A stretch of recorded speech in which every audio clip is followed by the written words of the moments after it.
Hey everyone, welcome back.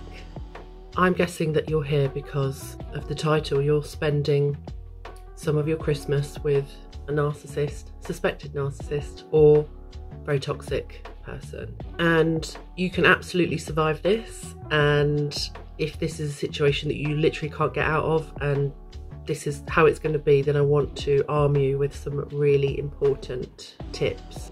And I just want to add that I'm speaking from experience and I know exactly how this goes, and I have reached a point of where I'm pretty zen about this whole thing. You know, obviously having had my complex trauma treated, which is what I help other people to do who come to work with me, has made a massive difference to that, but I'm pretty confident that there's a lot you can do if you're not ready to do that kind of work yet.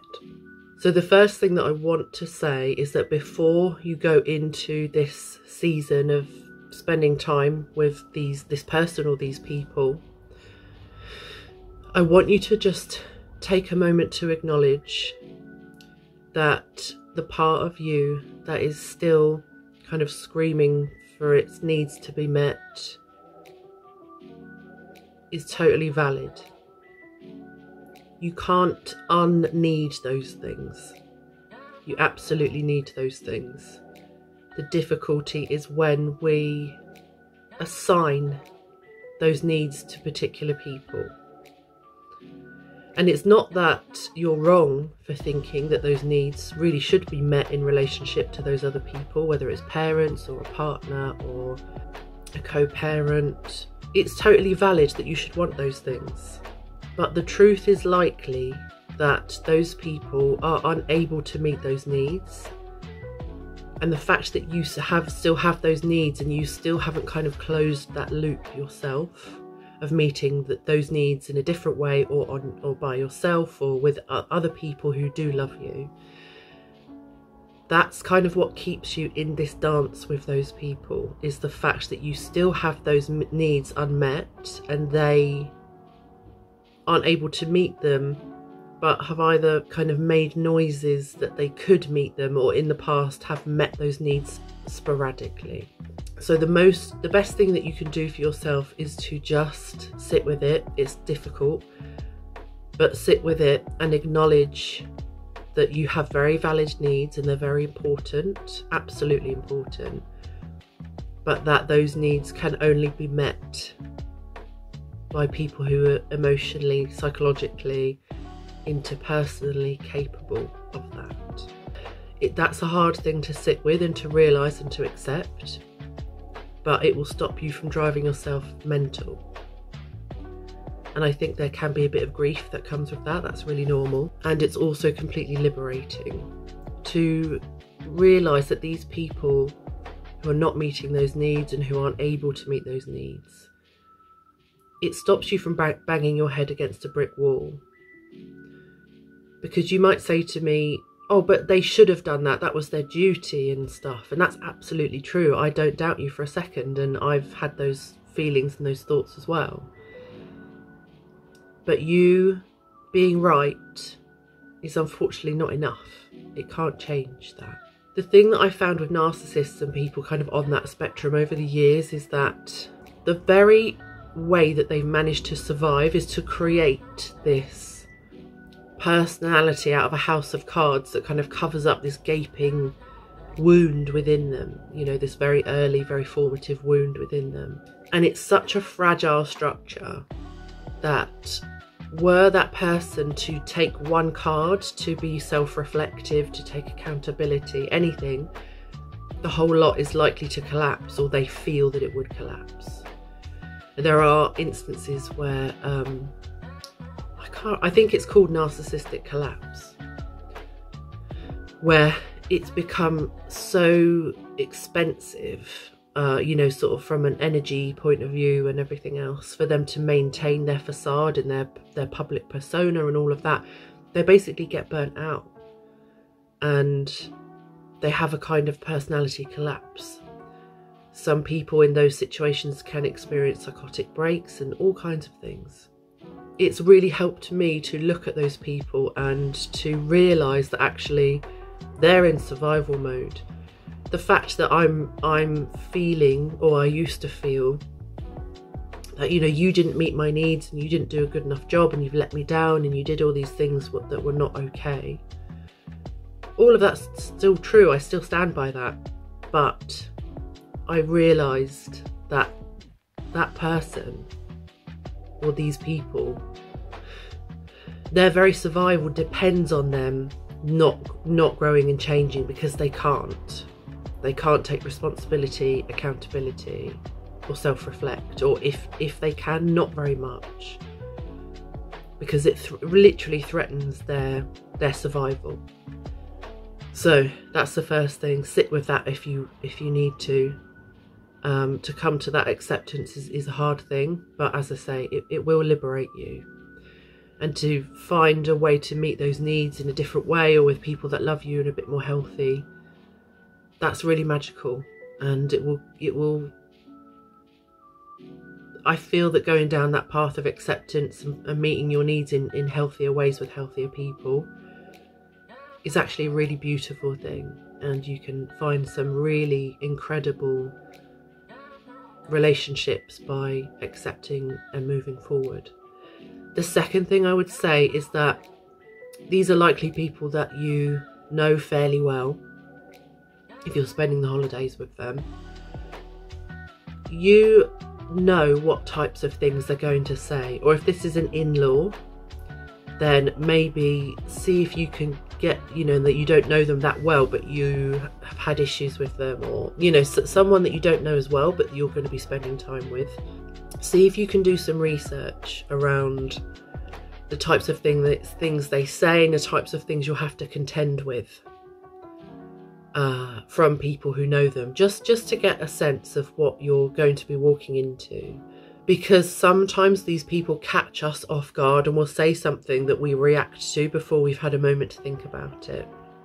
And that's often when they catch us. So toxic people in general will often bait you into a very emotional conversation, highly charged conversation. If that happens to you, don't blame yourself. They're very skilled at doing it often. And for this second point, what I want you to start doing is, when these conversations begin, I want you to notice it before you react or say anything. Because when this happens to me, if someone's trying to bait me into a really emotional conversation over and over again, because that's the type of, you know, energetic kind of supply for those, or emotional supply for those types of people, they'll often try to bait me, and I notice they've said something really inflammatory, or they've said something offensive or unkind, or just completely unacceptable. And actually, I've noticed over the years that a lot of the time they don't even necessarily believe what they're saying. They just know that it's going to be effective. They're skilled at getting a rise out of people, which gives them attention and drama and all of those things that helps them momentarily feel better. You know, they get a little bit of a high from that. And I've noticed over the years that if you're at a place where actually you don't care about the content of what they're saying, and I'm not suggesting that we don't challenge bigotry and problematic behaviour, but it's to notice that certain people will say and do those things, not even because they necessarily believe it, but because it gets them so much attention. And I think it's important to know the difference. So I think in becoming more aware of those types of conversations, or when someone's baiting you into doing something, or they've upset you and they've overridden a boundary on purpose and things like that, you either want to see if you can come from a place of complete neutrality. They might be saying something really dreadful and you'll be like, all right, do you need me to put the carrots on? Do you know what I mean? If you're cooking dinner or something. And if you just don't let it kind of wash over you, almost don't really listen to what they're saying, or change the subject. I know that for a lot of trauma survivors, codependents, you know, people who have struggled with this type of thing, it's so easy to get triggered into a conversation that ends up where you've lost your dignity and control, and the other person's really got you and they're really enjoying it. That's such a common thing. But I think with step one of accepting that those people will not change and that there is no winning, and their getting attention relies on that. They're really skilled at dragging you into a situation you don't want to be in, into an emotional state you don't want to be in. And so step two is really about being really mindful and really noticing what's happening in your body and your responses, and kind of deciding not to do that dance with them, and how you can just get around that just by being pleasant and just by being neutral, or changing the subject. Nothing good will often come if you get involved. Now, I just want to mention quickly before I move on to part 3 that there are a type of codependence, and this is not a criticism whatsoever. This is I'm saying this to help you, and obviously being recovered myself, I completely understand it. So this is said with no judgment whatsoever. But there is a type of codependency where we think that the best thing we can do, or the healthiest thing that we can do, is to address the problem in the room, to state our needs, to put a boundary down and say, no, I'm not standing for this. But then there's no kind of ultimate consequence. And this is not the same as standing up for ourselves, because we keep going back, we keep spending time with these people, and we keep giving them attention. And I'm not suggesting that you blank these people. I think there's a way to be really neutral and in their presence in a way that you're really in your own bubble and you're not interacting with them, and they can't feed off of you because you're sort of in your own space and you're deciding, you're in a place where you're able to decide how much you're interacting. So yeah, just be really aware of if you have a propensity to get verbal and state your boundaries and become very animated, that this isn't necessarily the same thing as sticking up for yourself. I know a lot of people, a lot of codependents over the years who maybe have been in a relationship with these types of toxic people for many years, and when I say, well, what are you going to do about this? This can't go on. And they'll say, oh, well, I told them that this is not acceptable. And I was like, right, but you said that a year ago, and you said it for 4 years. And then they just say sorry and then do it again later. So I think there needs to be, you know, if these are people you have to spend time with, do not waste your breath, do not give them attention, none of that. And then lastly, the third point is strategy. Are there strategies that you want to have for responses? So I was talking about this only with a client yesterday. If you've got a family member who loves to make comment about people's weight and not eating too much at Christmas, or, you know, too much food or whatever, that in my family it's acceptable, and also often bypasses a lot of those unhealthy dynamics by making jokes. So in my family, it might be you know, the response might be, well, there's more cushion for the pushing, right? Or we might say something like, you know, or any kind of joke. So other things that I've heard are, well, my 5 boyfriends are really into it. With all of this talent and IQ and everything else, like, it wouldn't be fair if I was really slim as well. Like, you know, obviously there's so many problematic things about everything I've just said, but I think when you're dealing with someone like that, it's neither here nor there. Like, if you need to kind of get through that day or that interaction, and that type of humour is a way to bypass those problems, then personally I would do it. So it's things like that, verbal strategies. And the second thing is actual strategies about how you leave a room. Maybe you have a headache, or maybe you need to lie down because you have really bad cramps. I'm not exactly advocating lying here, but I'm suggesting that there might be ways that you can take moments and have that self-care. Or it might be, oh, we need to get back for 5 PM because the dog is on its own and we can't leave it for longer than such and such time because we're medicating the dog. Or whatever it might be, strategies to get out of the situation and to know that there's a limited time for interaction is really, really useful. If you're stuck in the same building as these people for days on end, it may be like, oh, I have a call with a friend from abroad, this was the only time we could do it. You could even schedule those things. Often once I'm kind of with my family for an entire day, in the same room as them for an entire day, I find that difficult, even though like I get on really well with my family. So often by the evening I might need to go and sit on my own for an hour, or I'll often go out for a walk as well. It's a really common one. If I'm overpeopled, I'll just go for a walk up the road. I might take a cup of tea and listen to a podcast and just have a wander around for even just 10 or 15 minutes.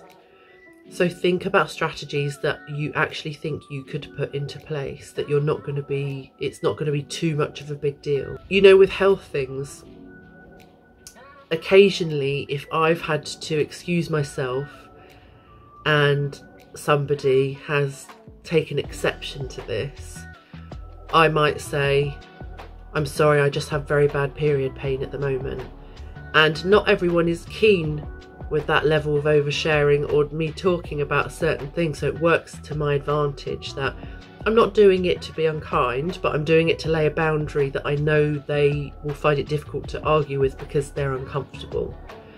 So it's not an intentional manipulation. It's not that I'm trying to be mean. It's just that I'm trying to be intentional about how I'm setting boundaries with people who find them very difficult to accept. So I hope that makes sense. Really sit down and think about these 3 things that I've talked to you about today. They will make dealing with these folks so much easier, and it'll feel more doable, you know, and it may be that with practice you'll get better at handling these people and these situations.